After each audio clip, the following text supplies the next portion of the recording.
सत्य, सत्य। जल्दी से जल्दी ये धर्म परिवर्तन करो और बोलो कि हम तुम्हारा नाम सारा कबूल करो कि तुम हिंदू धर्म को धुतकारती हो और मुस्लिम धर्म को स्वीकार कर रही हो।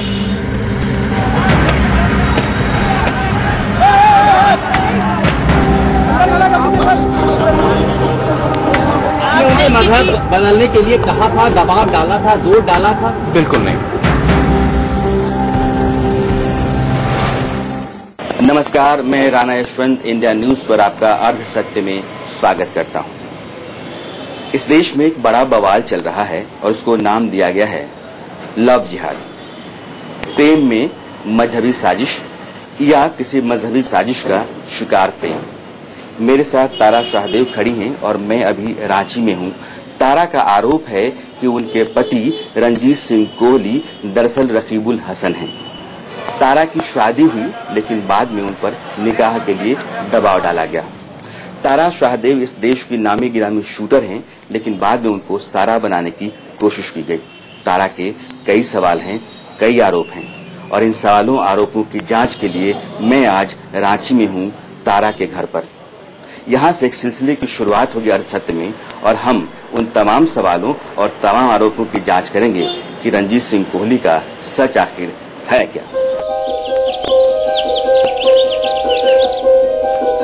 तारा शाहदेव के घर पहुंचकर मुझे ये महसूस हुआ कि उनका परिवार बेहद साधारण परिवार है और इन दिनों नाते रिश्तेदारों या फिर भाई के दोस्तों की आवाजाही ज्यादा है। तारा मुझ तक जब आई तो वो ठीक से चल भी नहीं पा रही थीं, लिहाजा मैंने पूछ लिया। अभी आप मेरे पास आई तो आप लंगड़ाती हुई आई, वजह? मेरे बैकबोन में उन्होंने कोहनी से, आप बिलीव नहीं करो किस हद तक, पेट में मुक्के से, मतलब जो मिलता था उससे मारा जाता था। अब तो आप मुझे बहुत अच्छी हालत में देख रहे हो, मेरा लगातार ट्रीटमेंट चल रहा है। तारा से मेरी बातचीत जैसे जैसे बढ़ती गई मेरे भीतर कई सवाल और शक पैदा होते गए। मुझे अंदाजा था कि तारा की शारीरिक और मानसिक हालत ऐसी नहीं है कि उनसे ऐसे सवाल किए जाएं, लेकिन मैंने किए। शादी एक बड़ा मसला होता है, जिंदगी का बहुत बड़ा फैसला होता है। जून के पहले हफ्ते में आपकी मुलाकात होती है शूटिंग रेंज में और जुलाई के पहले हफ्ते में आपकी शादी हो जाती है। 30 दिन के भीतर मुलाकात से शादी तक बात पहुंच जाती है। ये अटपटा सा नहीं लगता है? क्योंकि आपने सिर्फ वो देखा है, क्योंकि मेरी माँ के डेथ को 2 महीने हुए थे। बहुत ही इमोशनली इस इंसान ने मुझे किया। मेरे फादर कभी तैयार नहीं थे कि शादी, क्योंकि इस हद तक हमें कोई जल्दी नहीं थी ना। मेरा ना कोई उम्र बीत रहा था, ना मुझे कोई मजबूरी थी कि भाई मुझे आपसे शादी करनी है। लेकिन आपने ये कहा कि भगवान न करे अगर मेरी माँ को कुछ हो जाता है, उन्हें कुछ, अगर वो उनकी डेथ हो जाती है कुछ भी, तो मैं शादी उनके लिए ही करना चाहता हूँ। पर्सनली मेरे फादर की भी तबीयत ठीक नहीं थी और जो दिमाग में उनके आ गया था तो मैं नहीं चाहती थी। मैंने तुरंत माँ को खोया था इस टेंशन की वजह से, कुछ भी हो तो मैं सिर्फ उन्हें खुशी देना चाहती थी कि हाँ पापा, आपकी बेटी की भी शादी हो गई, अब आप निश्चिंत हो, मतलब आप अच्छे से रह सकते हो। तारा की बातों में कहीं कोई लड़खड़ाहट या कोई अटपटापन मुझे नजर नहीं आया। वो पूरे दम थी कि हाँ पापा, आपकी बेटी की भी शादी हो गई, अब आप निश्चिंत हो, मतलब आप अच्छे से रह सकते हो। तारा की बातों में कहीं कोई लड़खड़ाहट या कोई अटपटापन मुझे नजर नहीं आया। वो पूरे दमखम से और लगातार मुझसे ये कहती रहीं कि उनका पति रणजीत सिंह कोहली दरअसल रकीबुल हसन है और शादी तक इस बात की उन्हें भनक भी नहीं लगी। शादी के बाद झारखंड के मंत्री हाजी हुसैन अंसारी के यहाँ से जब एक न्योता आया तब जाकर राज खुला।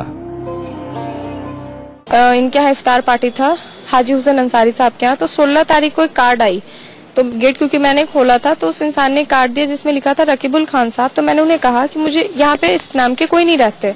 तो वो मुझे देख रहा था, तो उतने में उनकी माँ पीछे से बोलती है, वो तुम्हारे पति का नाम है, ये मेरे बेटे का नाम है रकीबुल खान साहब, उन्हीं का ये घर है। तो जो सामने वाले का रिएक्शन आप देखते कि आपको अपने पति का नाम नहीं पता है। मैंने बोला नहीं, मैं तो रणजीत सिंह की वाइफ हूँ, मुझे तो नहीं पता। तारा की बात सुनकर किसी को भी हैरत हो सकती है, मुझे भी हुई। वो कई ऐसी बातें कह रही थीं जिससे ये लग रहा था कि रंजीत सिंह कोहली कुछ ऐसा करता रहा है जो बहुत गलत है और किसी बड़ी साजिश का हिस्सा है। इसलिए मैंने तारा शाहदेव की एक एक बात का सच टटोलने की कोशिश की। जिन हाजी हुसैन अंसारी के न्योते का तारा अभी जिक्र कर रही थीं, उनके घर मैं रात करीब 8 बजे पहुंचा। मंत्री जी तो नहीं थे, लेकिन उनके बेटे बाहर आए और मेरा कैमरा ऑन था। हम लोग तो रकीबुल जो सलाम करता था, आइए सलाम वालेकुम, बहुत अच्छा से आता था। जो गाड़ी उनकी हमेशा इधर से क्रॉस करती, देखते थे कोई बैठे हो तो फिर गाड़ी रोका, आगे मिले तो फिर बातचीत हुई। झारखंड सरकार के मंत्री हाजी हुसैन अंसारी की भूमिका इस पूरे मामले में बड़ी अहम है। दरअसल इफ्तार का जो दावतनामा था जो हाजी अंसारी साहब के यहाँ से गया था, उस पर लिखा हुआ था रकीबुल हसन, जिसको पहली बार तारा शाहदेव ने देखा और उन्होंने कहा कि मेरे पति का नाम रकीबुल हसन तो है नहीं। तारा शाहदेव, जैसा कि आपने सुना होगा कि वो ये कह रही हैं कि उनकी सास ने, यानी कि रंजीत सिंह कोहली की मां ने कहा कि नहीं, तुम्हारे जो पति हैं उनका नाम रकीबुल हसन ही है। ये जो पूरा इलाका है यह फॉरेस्ट डिपार्टमेंट के ऑफिसर्स का इलाका है और ये जो फ्लैट्स आपको दिख रहे हैं ये फॉरेस्ट डिपार्टमेंट के अधिकारी रहते हैं इन फ्लैट्स पे। इस पूरे इलाके में रंजीत सिंह कोहली के नाम से उस व्यक्ति को कोई नहीं जानता है, बल्कि इस पूरे इलाके में रकीबुल हसन के नाम से उसको लोग जानते हैं। यहाँ ये साफ हो गया कि कुछ लोग ऐसे हैं जो रंजीत सिंह कोहली को रकीबुल हसन के ही नाम से जानते हैं। अब सवाल ये था कि क्या तारा को सचमुच शादी तक ये पता नहीं चल सका कि जिस आदमी का हाथ वो थाम रही हैं वो 2 नाम से जी रहा है और दोनों नाम के 2 मजहब हैं। इस बात को एक ही आदमी बता सकता था और उसका नाम है मुश्ताक अहमद। हाईकोर्ट में रजिस्ट्रार विजिलेंस, जिन्हें सस्पेंड कर दिया गया है। मुश्ताक का घर हाजी हुसैन के घर से थोड़ी ही दूर पर है, इसलिए हम यहाँ भी रात में ही पहुंचे। काफी देर से मुश्ताक अहमद के घर के बाहर मैं खड़ा हूँ। उनकी बेटी आई और ये कह रही कि पापा नमाज पढ़ रहे हैं। मैंने कहा मैं जल्दी से आया, मुझे बात करनी है, तो शायद उनको लगा पापा को बात करनी चाहिए।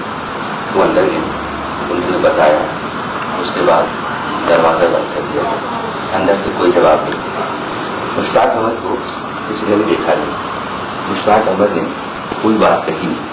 मुश्ताक अहमद की पूरी भूमिका इस मामले में संदिग्ध है। मुश्ताक अहमद के यहाँ आकर मुझे ये लग गया कि दाल में कुछ काला जरूर है। दिन में तारा शाहदेव ने मुश्ताक के बारे में जो कुछ कहा था उसे अब आपको सुनाना जरूरी है। जो मुसलमान, जो मैं बता रही हूँ, विजिलेंस रजिस्ट्रार मुश्ताक अहमद है, वो खुद उसे रंजीत सिंह के नाम से इंट्रोड्यूस करा रहे हैं। तो ये बहुत बड़ी बात है ना कि जो लोग जानते थे उन्होंने भी ये बात छुपाई है। मुश्ताक अहमद जो विजिलेंस, वो कहते हैं कि ये जनाब जो है रंजीत सिंह कोहली है, और शादी के बाद वो कहते हैं ये सोहर है आपके जनाब रकीबुल खान, जो भी उन लोगों ने उस समय तो उन्होंने भी नाम छुपाया। तो ये आप कैसे कह सकते हैं? आप जो मन आप कह रहा है वो कह दे रहे हो। तारा कहती हैं कि शादी के लिए ज्यादा जोर मुश्ताक अहमद ही डाल रहे थे और जब वो शादी के बाद रंजीत सिंह कोहली के घर गईं तो निकाह कराने के लिए काजी को लेकर मुश्ताक ही आए थे। पूरे मामले के तूल पकड़ने के बाद जिस तरह से मुश्ताक मीडिया से भागने लगे हैं, उससे शक का और बढ़ना लाजमी है। जब काजी ने अपनी जुबान खोली तो तारा शाहदेव की बात तो 100% सच लगने लगी। हमारे बच्ची क्या नाम है? सारा परवीन। और फादर कोई सहदेव। हम बोले ये भी तो हिंदू है।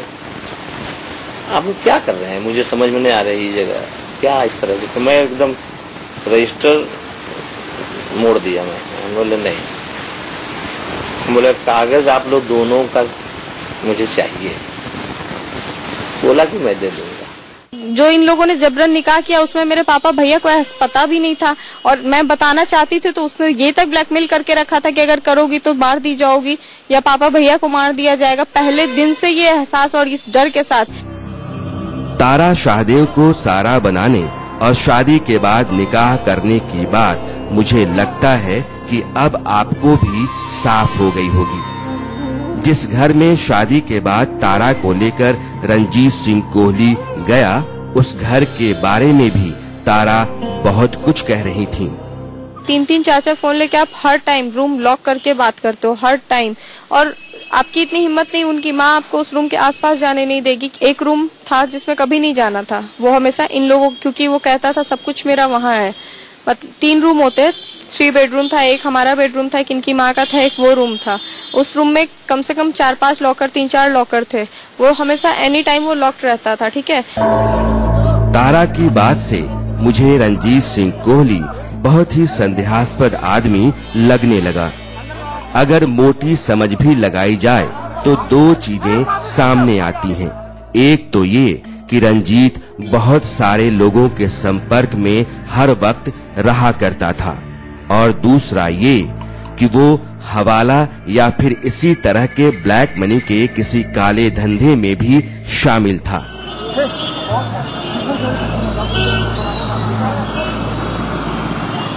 दिन में मैं ब्लेयर अपार्टमेंट गया, जहां रंजीत का फ्लैट है और जहां से तारा को पुलिस ने निकाला था। मैं रांची के ब्लेयर अपार्टमेंट के फ्लैट नंबर 4D के सामने खड़ा हूं। यह फ्लैट रंजीत सिंह कोहली का है और यहाँ बगल में कौशल निवास लिखा हुआ है, जो उनकी मां का नाम है। इस फ्लैट के दरवाजे पर ताला पड़ा हुआ है, इसको सील कर दिया गया है, पुलिस ने सील किया है, और यहीं से तारा शाहदेव को पुलिस ने रेस्क्यू किया था। इस फ्लोर पर बाकी 3 और फ्लैट भी हैं और यहाँ अंधेरा है। यहाँ जो भी लोग रहते हैं उन्होंने अपनी रोशनी बुझा रखी है। इन लोगों से मैंने बात करने की कोशिश की, लेकिन लोगों ने कहा कि आप माफ कीजिए, हम इस बारे में कुछ भी बोलना नहीं चाहते हैं। जो बुनियादी सवाल होता है कि आप ये बता दीजिए कि रंजीत कोहली और तारा शाहदेव के बीच में किस तरह के रिश्ते थे, रंजीत कोहली के यहाँ जो लोग आते थे वो किस तरह के लोग थे, लोगों का आना जाना किस तरह से रहता था और कब कब लोग आया जाया करते थे। तारा शाहदेव के जो भी आरोप हैं, उन्हीं आरोपों के बारे में इस फ्लोर पर रहने वाले लोगों से हमने पूछने की कोशिश जरूर की, लेकिन कोई भी आदमी अपनी जुबान खोलने को तैयार नहीं है। ब्लेयर अपार्टमेंट में अच्छी हैसियत वाले लोग रहते हैं, लेकिन कैमरे पर कुछ भी कहने को कोई तैयार नहीं हुआ। वैसे यहाँ आकर रंजीत सिंह कोहली के बारे में मुझे कई चौंकाने वाली जानकारियां मिली। ब्लेयर अपार्टमेंट में रंजीत सिंह कोहली के फ्लैट के नीचे जो गैराज है, उस गैराज से पुलिस ने 4 आलीशान गाड़ियां बरामद की थी। इसी शहर में 2 और मोहल्ले हैं, अशोक विहार और अशोक नगर। उनमें से एक फ्लैट से और 4 गाड़ियां पुलिस ने बरामद की थी। यानी कि पुलिस के कब्जे में आज की तारीख में कुल 8 गाड़ियां रंजीत सिंह कोहली की हैं और 8 आलीशान हैं, एसयूवीज हैं। दूसरी जो दिलचस्प बात है वो ये है कि जैसे यहाँ इस ब्लेयर अपार्टमेंट का फ्लैट किराए पे है, वैसे ही अशोक विहार और अशोक नगर के फ्लैट भी किराए पर हैं। और एक मोटा अनुमान है कि हर महीने रंजीत सिंह कोहली किराए का सिर्फ 1 लाख रुपया दिया करता था। कुछ और दिलचस्प बातें हैं जिनका जिक्र मैं आपसे करना चाहूंगा। रंजीत सिंह कोहली और तारा शाहदेव की शादी जब हो गई तो कैटरर्स ने रंजीत सिंह कोहली से पैसा मांगा। रंजीत सिंह कोहली ने कहा कि आप एक जिले के कलेक्टर के पास जाइए और उनसे पैसे ले लीजिए। उन कलेक्टर साहब ने पैसे दिए। बिजली वालों ने जब पैसे मांगे तो रंजीत सिंह कोहली ने कहा कि आप फलां जिले में जाइए और वहां के जज साहब से पैसा ले लीजिए। जज साहब ने भी पैसा दिया। रंजीत सिंह कोहली पर शक के गहराने की वजहें साफ होती जा रही थीं। आखिर कोई आदमी एक शहर में किराए के 3 मकान भला क्यों रखेगा, जबकि घर में सिर्फ मां है और कुछ रोज पहले पत्नी आई हुई है। हाजी हुसैन अंसारी को रंजीत सिंह कोहली का नाम रकीबुल हसन ही क्यों पता है? मुश्ताक अहमद को कैमरे का नाम सुनकर गश क्यों आ जाता है? दिन रात कई फोन लेकर किन लोगों से बात करता था रंजीत? और उसके फ्लैट के चौथे कमरे में जो बैग रखे जाते थे उनमें क्या होता था? क्यों झारखंड के कई मंत्री, नेता और अधिकारी उसके इशारे पर नाच रहे थे? तारा ने इस बारे में जो बात कही उससे कुछ और चीजें भी बेपर्दा होती दिखने लगीं। सारी लड़कियां 19 से 22-23 के बीच की, तो उन्हें वो टारगेट करते हैं। होटल एकॉर्ड है जो आपकी स्टेशन रोड पे है, वो उसका सालों भर वो फिक्स रहता था। जैसे सुरेश पासवान जैसे लोगों को कहा जाता था कि आप अपनी लाल बत्ती हटा के गार्ड को छोड़ के रात में 1 बजे 12 बजे आइए, आपका इंतजाम हो गया है। तारा ये कह रही हैं कि रंजीत कोहली रांची के कॉलेज की लड़कियों को फांसकर एक सेक्स रैकेट चला रहा था और यहाँ के नेताओं, अधिकारियों के पास उन लड़कियों को भेजा करता था। मैंने जब रंजीत कोहली के बारे में चीजें खंगाली तो ये भी पता चला कि सन 2000 तक उसका परिवार काफी तंगहाली और दाने दाने को मोहताज था।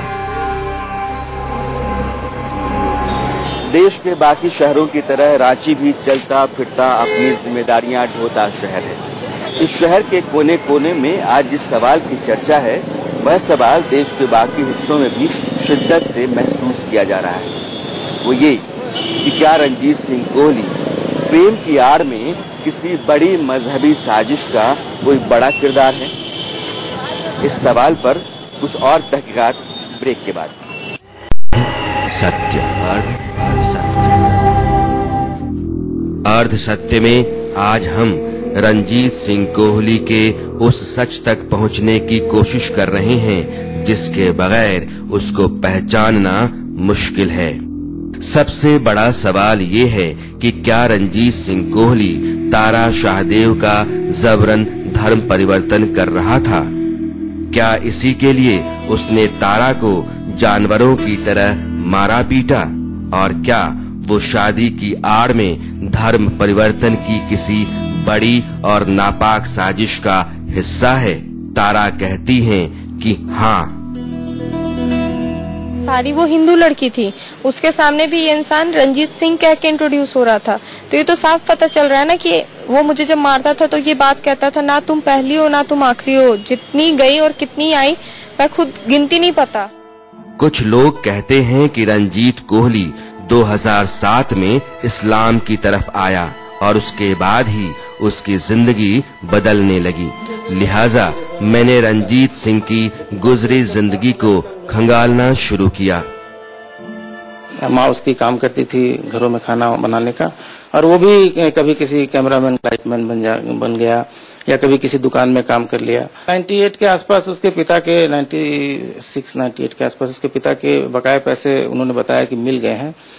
फिर उसने एक मारुति वैन खरीद ली थी और उसको भाड़े पे चलाने लगा था। बब्बा बब्बा हम लोग बोलते थे। रंजीत सिंह कोहली तो अब देख के पता चला, उस समय उसको बब्बा ही बोलते थे हम लोग। तो बुरे दिन तो बहुत बीते। फिर उसके बाद 1-2 साल इधर भटकी हस्बैंड के डेथ के बाद, फिर बाद में उसको पेंशन और सब मिलने लगा। तो मिलने लगा तो काम छोड़ दी कि मेरा बेटा अब थोड़ा बड़ा हो गया, 8-10 साल 12 का हो गया होगा, तो बोलता है कि अब माँ काम नहीं करोगी, हम अब कमाएंगे। हम उस मकान में भी गए जो कोहली के पिता को मिला हुआ था और जहां वो अपनी माँ के साथ लंबे समय तक रहा। ये एक छोटा सा सरकारी फ्लैट है, 2 कमरों का फ्लैट है। एक कमरा जो बाहर है, दूसरा कमरा अंदर है। ये रंजीत सिंह कोहली के पिता के नाम पर आज भी है और यहाँ जो साहब रहते हैं वो रंजीत सिंह कोहली के किराएदार हैं, वो किराया आज भी देते हैं। पिता के गुजरने के बाद भी रंजीत सिंह कोहली अपनी मां के साथ इसी फ्लैट में लंबे समय तक रहे और यहीं से वो रांची के दूसरे मोहल्ले में जाकर अपनी मां के साथ रहने लगे। मुझे हैरत इस बात पर हुई कि पिता के कई साल गुजरे होने के बाद भी सरकारी मकान कोहली के कब्जे में कैसे है और उसमें उसने किराएदार कैसे रख रखा है। जाहिर है यह भी उसके रसूख का ही नतीजा है। खैर, मैं आपको फिर उसी सवाल पर लेकर लौटता हूँ जो इस देश के लिए बड़ा और बुनियादी सवाल है।